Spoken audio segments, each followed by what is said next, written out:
Olá pessoal, aqui é o Velgas. Hoje é dia 9 de fevereiro de 2021. Vou falar hoje sobre o perigo de uma guerra nuclear com a China ou a Rússia, entre os Estados Unidos e essas duas potências também nucleares, que é uma possibilidade real. Segundo avisa o comandante dos Estados Unidos, do Comando Estratégico, à medida que tensões chegam aos níveis da Guerra Fria. Mas antes de entrar no assunto, eu quero pedir àqueles que não estão inscritos que inscrevam-se no canal, ajudem o canal a crescer. Matérias como essa vocês não veem comumente nos outros meios de comunicação aqui no Brasil. E também que deem o seu like, façam seus comentários e compartilhem com todas as suas redes sociais. Bom, essa afirmação foi feita em nível de advertência do chefe do Comando Estratégico dos Estados Unidos, da possibilidade de uma guerra nuclear. O almirante, 4 estrelas, é o mais alto nível, chamado Charles Richards. Ele diz que as chances do conflito apocalíptico com as superpotências nucleares rivais são agora uma possibilidade muito real. O almirante Charles dirige o Comando Estratégico dos Estados Unidos. Esse aviso severo que ele fez de uma possível terceira guerra mundial em caráter nuclear, ele veio em meio a crescentes tensões globais e muda a suposição principal de emprego nuclear. Que não era possível, ele acha que é possível uma possibilidade muito real e agir para atender, é preciso agir para deter essa realidade. O almirante também, ele acha que não pode, essa questão não pode, dissuasão nuclear, não pode ser abordada da mesma maneira como ela vinha sendo abordada outrora. Ela deve ser adaptada e desenvolvida para o ambiente dinâmico que enfrentamos.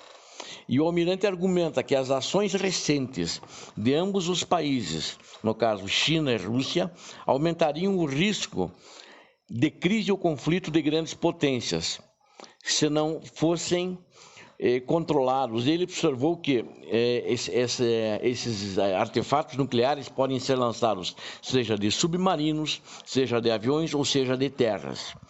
E se não for controlado, como dizia ele, observou que a Rússia principalmente está modernizando e modernizou também já muito agressivamente seu arsenal nuclear. E disse que a China também está com uma estratégia para ser um par estratégico da Rússia. E isso não deve ser subestimado, apesar da China ter um potencial, um arsenal nuclear bem menor, que eu vou mostrar para vocês mais adiante. Apesar de ter sido assinado um acordo de congelamento, vamos chamar assim, entre aspas, da proliferação de armas nucleares, a base instalada é muito grande e que pode ser efetivamente utilizada.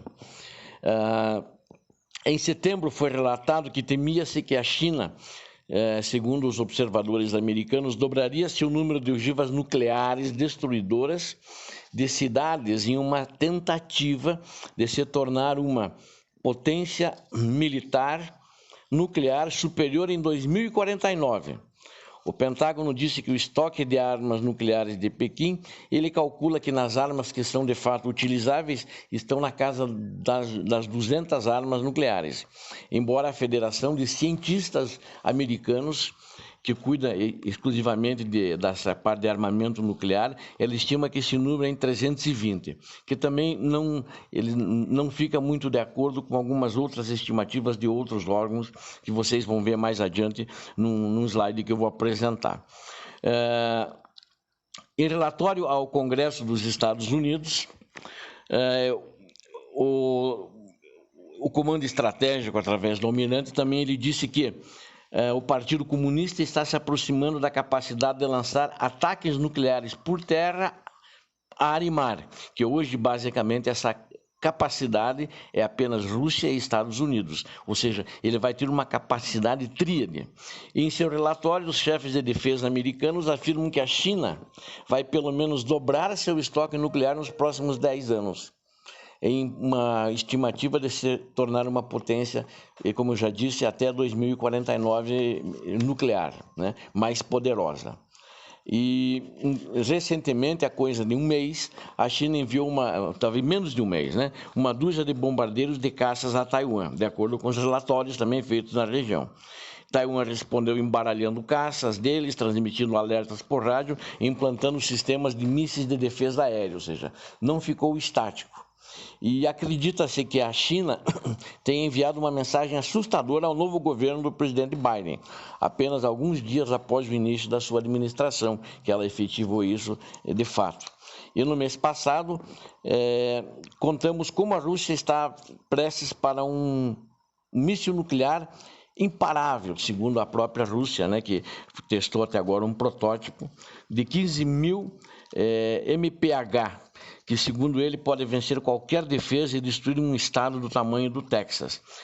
O foguete RS-28 Sarmat, que era chamado pelos próprios russos o foguete do juízo final, que esse foguete novo, ele está preparado para substituir o muito temido R-36, que outrora era apelidado de Satã, ou Satanás no caso, né? E o Kremlin se gaba de ter um alcance de cerca de 6.200 milhas e que esse foguete pode carregar até 16 ogivas e é capaz de se esquivar de qualquer sistema de defesa antimísseis, né? E eles estão agora, ele lançou um protótipo, assim como os Estados Unidos, estão mais ou menos no mesmo nível, de mísseis hipersônicos, ou seja, na realidade são esses mísseis que conseguem se esquivar e sozinho desviar-se de possíveis alternativas que venham a influir, para destruir o míssil ainda na estratosfera. Mas no caso de uma guerra nuclear, é muito importante observar que apenas entre os dois países, 147 milhões de toneladas de fuligem e poeira seriam jogados na atmosfera. Isso bloquearia a luz solar por anos, pelo menos minimamente por 10 anos, segundo os russos avaliam, né? E os especialistas ocidentais preveem que levariam também 10 anos para que a luz começasse a voltar ao normal e a temperatura cairia a 9 graus centígrados. A grande parte da Terra teria praticamente, durante 10 anos, acredita-se que até mais, eles não têm um cálculo certo, a temperatura cairia a 9 graus centígrados, trazendo em muitas partes da Terra uma era glacial. Ou seja, além das mortes que causaria, né, aos sobreviventes, que seriam poucos, também teriam muitos problemas de sobrevivência numa noite de 10 anos. Esse tipo de guerra, uma terceira guerra mundial nuclear, é uma guerra que provavelmente só haverá ou haveriam perdedores, né? Ninguém pode se dizer que seria o vencedor, porque praticamente iria destruir o planeta Terra. Aí haveriam sobreviventes? Com certeza haveriam sobreviventes, até pelo que o mundo já aprendeu com os desastres nucleares, ou mesmo com as bombas de Hiroshima e Nagasaki, sempre houve sobreviventes, né? Quer seja natureza de vida humana ou mesmo animal, sempre houveram sobreviventes. Quanto mais longe do epicentro, ali do centro onde explode a ogiva nuclear, quanto mais longe, as chances de sobrevivência são maiores.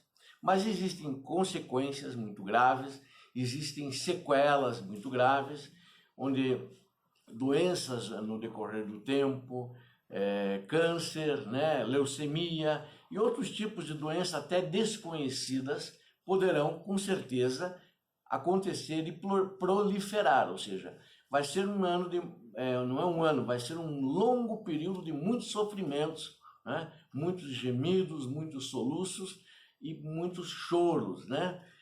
Para toda a humanidade.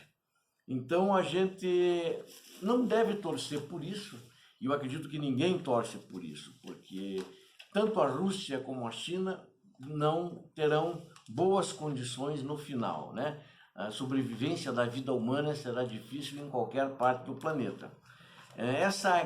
Esses artefatos hipersônicos, né, que conseguem, segundo os russos dizem, e até os americanos dizem, desviar de qualquer escudo, porque existem algumas cidades nos Estados Unidos, na Europa e também na Rússia que eles fizeram escudos, né? Não é um escudo, são escudos, vamos dizer, virtuais, vamos chamar assim, talvez esse até não seja o nome correto.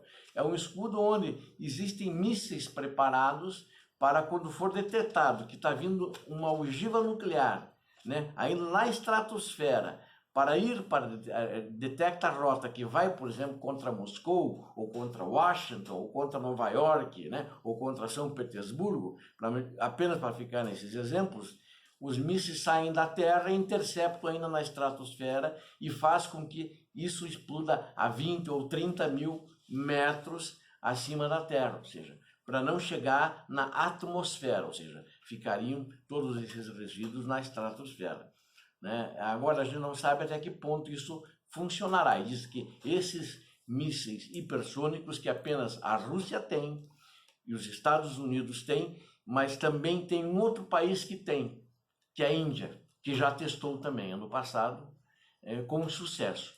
Mas o que a Rússia tem e o que os Estados Unidos têm, eles fizeram o protótipo e devem ter muito poucas unidades, né? Não tem muitas unidades, se tiverem, né?